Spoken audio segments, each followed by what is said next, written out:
Disclaimer, ये anime हमारा नहीं है, हमने इसे सिर्फ एक्सप्लेन किया है। तो बिना टाइम वेस्ट करे लगाते हैं हमारा इंट्रो और शुरू करते हैं हमारा एक्सप्लेनेशन।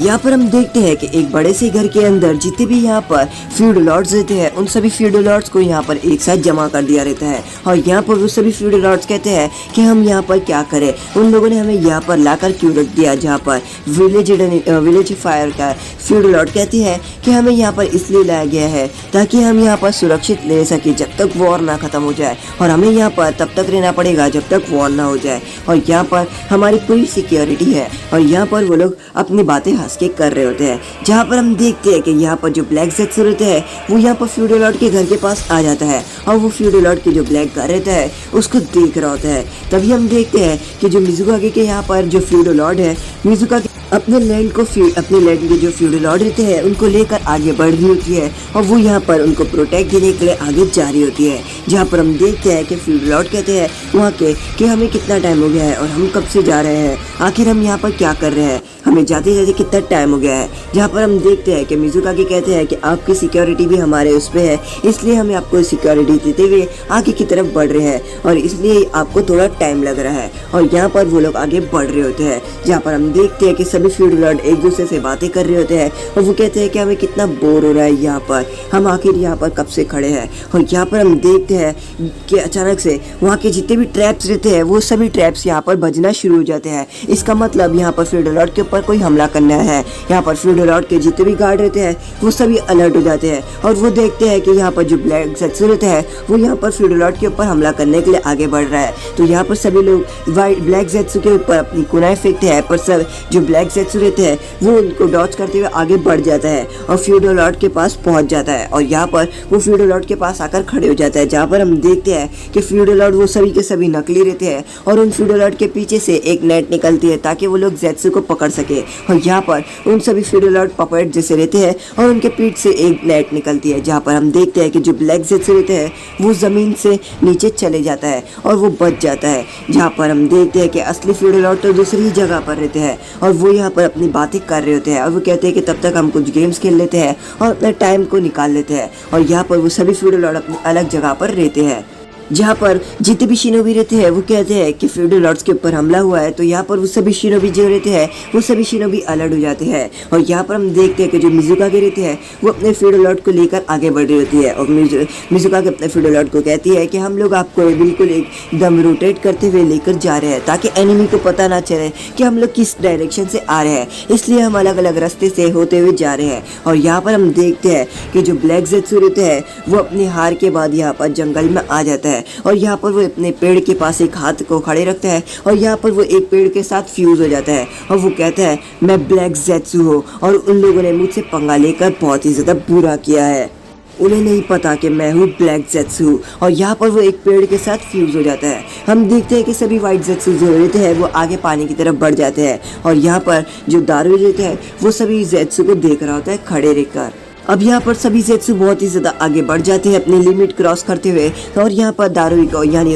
अपने कैप्टन को अटैक करने की टाइमिंग आ जाती है। और यहाँ पर हम देखते हैं कि जो दारुई रहता है वो अपने जुत्सु केएल स्टाइल जुत्सु से यहाँ पर सभी ज़ेत्सु जो रहते हैं उनको शॉक देता है, और यहाँ पर ब्लैक थंडर की मदद से सभी लोग को शॉक आना चालू हो जाता है, क्योंकि वो पानी रहता है, और पानी में तो आपको पता है कि करंट कैसा फ्लो होता है। यहाँ पर सभी क्लाउड विलेज के निंजा ये देखकर बहुत ज़्यादा खुश हो जाते हैं, और वो कहते हैं कि देखो केएल स्टाइल, और यहाँ पर सभी लोग चिल्ला रहे होते हैं केएल स्टाइल। तभी हम देखते हैं कि ज़ेत्सु और यहाँ पर सभी जो काकुजू रहते हैं वो आगे बढ़ रहे होते हैं, जहाँ पर सभी शिनोबी मिलकर उन लोगों के ऊपर अपनी कुनाइफ से हमला करते हैं और वो कहते हैं कि इतनी जल्दी नहीं। और यहाँ पर वो सभी ज़ेत्सु के ऊपर कुनाइफ की मदद से यहाँ पर उन लोगों को रोक देते हैं, जिसकी वजह से आधे से ज़्यादा ज़ेत्सु को वहीं पर चोट लग जाती है और यहाँ पर वो सभी लोग एक दूसरे से लड़ना शुरू हो जाते हैं। आसुमा सेंसे भी यहाँ पर लड़ रहे होते हैं, डॉन काटो भी। और यहाँ पर जो डॉन काटो रहते हैं वो यहाँ पर चूजा को देखकर बहुत ज़्यादा चौंक जाते हैं और वो चूजा को कहते हैं कि तुम बहुत ज़्यादा बड़े हो गए हो, जहाँ पर चूजा कहते हैं कि मैं बड़ा भी हो गया हूँ, साथ ही साथ ताकतवर भी हो गया हूँ। क्योंकि डॉन काटो लेडी जुनाटे के टाइम से है, इसलिए यहाँ पर डॉन काटो जो है वो सभी लोगों को जानते हैं और वो सभी लोगों के मास्टर है। और यहाँ पर जो चूजा है वो यहाँ पर डॉन काटो से और आसुमा सेंसे से लड़ने के लिए बिल्कुल तैयार हो जाता है।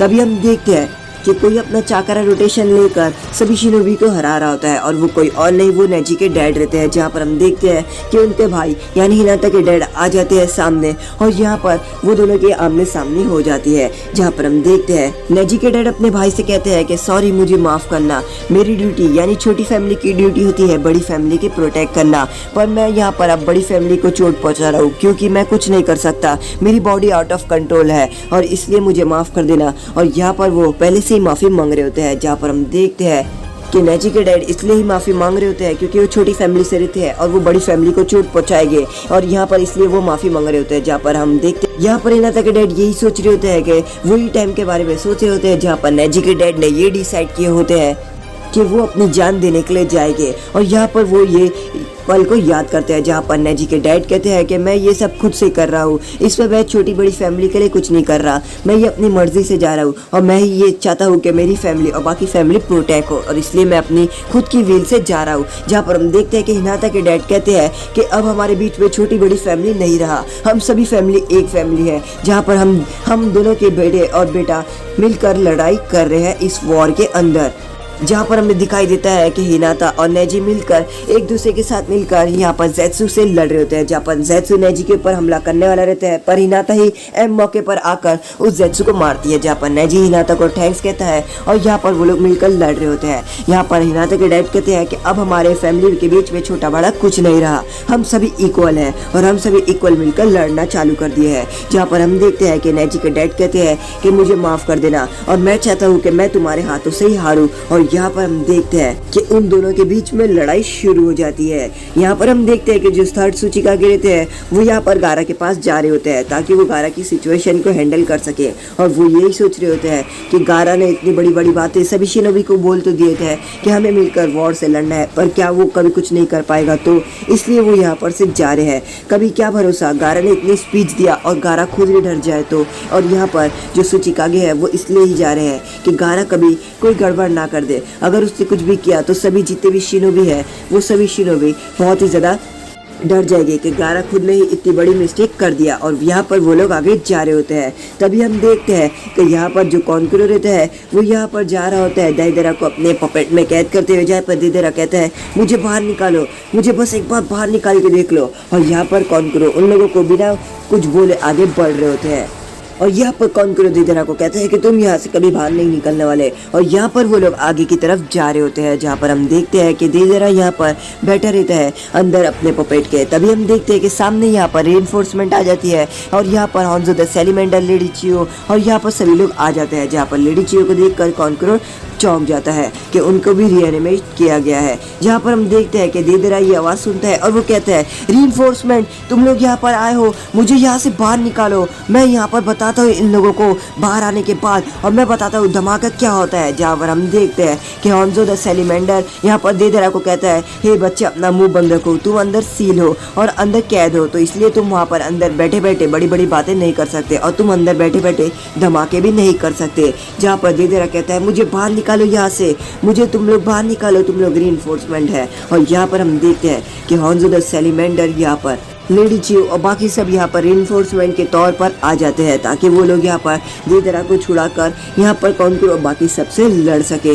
यहाँ पर कॉन्करो यही सोच रहा होता है कि ये जितने भी शिनोबी है ये सभी माहिर शिनोबी है और वो बहुत ज़्यादा ताकतवर शिनोबी है जो हम लोग फेस नहीं कर पाएंगे, इसलिए हमें कुछ ना कुछ सोचना होगा, क्योंकि ये जो शिनोबी है वो बहुत ज़्यादा ताकतवर है और मेरे शिनोबी जो है वो इन शिनोबी को फेस नहीं कर पाएंगे, क्योंकि ये शिनोबी बहुत ज़्यादा एक्सपीरियंस शिनोबी है और इसलिए मुझे यहाँ पर कुछ ना कुछ तो सोचना होगा। अब यहाँ पर कानकुरो यही सोच रहा होता है कि उन्हें क्या करना चाहिए। तभी हम देखते हैं कि हेडक्वार्टर के अंदर जो इनोइची रहते हैं वो यहाँ पर सभी लोगों को एक एक करके बातें बता रहा होता है कि उन्हें क्या करना है। और यहाँ पर वो टीम में एक कमांडिंग यूनिट निंजा रहता है, वो निंजा के पास ही कमांड चले जाता है कि कित्सुची को कहो कि उनके शिनोबी और बाकी सभी को लेकर वहां से वो टीम ए यानी दारोई के पास पहुंचे। और यहाँ पर जो एक शिनोबी रहता है वो आ जाता है और वो कित्सुची को कहता है कि सर आपको यहाँ से अब लड़ाई को रोक के फॉल बैक करके आपको जाना होगा दारोई के पास। और यहाँ पर वो जाने के लिए बिल्कुल तैयार हो जाता है। यहाँ पर हम देखते हैं कि टिमारी और चोजी यहाँ पर शिकामारू को पूछते हैं कि तुम आखिर कहाँ पर जा रहे हो, जहाँ पर शिकामारू कहता है मुझे जाना है दारुई के पास, टीम ए के पास। जहाँ पर जो टिमारी रहती है वो कहती है कि आखिर तुम यहाँ से वहाँ क्यों जा रहे हो। शिकामारू कहता है कि वहाँ पर मेरी इंपॉर्टेंट मदद की ज़रूरत आ गई है, इसलिए मुझे यहाँ से वहाँ पर जाना होगा और वहाँ पर कुछ ना कुछ तो है जिसलिए मुझे बुलाया गया है। मैं यहाँ से दूसरी टीम में जाऊँगा और जो हमारे सुचिकागे है, थर्ड सुचिकागे, वो यहाँ पर आएंगे तुम्हारी टीम में ताकि वो गारा के साथ मिलकर लड़ सके। जहाँ पर टिमारी कहती है क्या थर्ड सुचिकागे आ रहे हैं, क्यों? जहाँ पर शिकामारू कहता है क्योंकि सेकंड सुचिकागे के पास कैकेट टोटा है। और यहाँ पर वो पीछे जो लड़कियां रहती है वो खड़ी रह के कहती है कि कैकेट टोटा, ये क्या है कैकेट टोटा। जहाँ पर टिमारी ये बात सुन लेती है और वो कहती है तुम दोनों अपना मुंह बंद रखो, तुम दोनों को आखिर कुछ पता नहीं है तो इस बारे में डिस्कस मत करो। जहाँ पर हम देखते हैं कि वो लड़कियां सॉरी कहती है टिमारी को और टिमारी को पूछती है कि अब तो बता दो कि आखिर कैकेट टोटा क्या है। जहाँ पर टिमारी कहती है तो ठीक है मैं तुम लोगों को बताती हूँ। जहाँ पर वो अपने आप को बता नहीं पाती है और वो बराबर एक्सप्लेन नहीं कर पाएगी,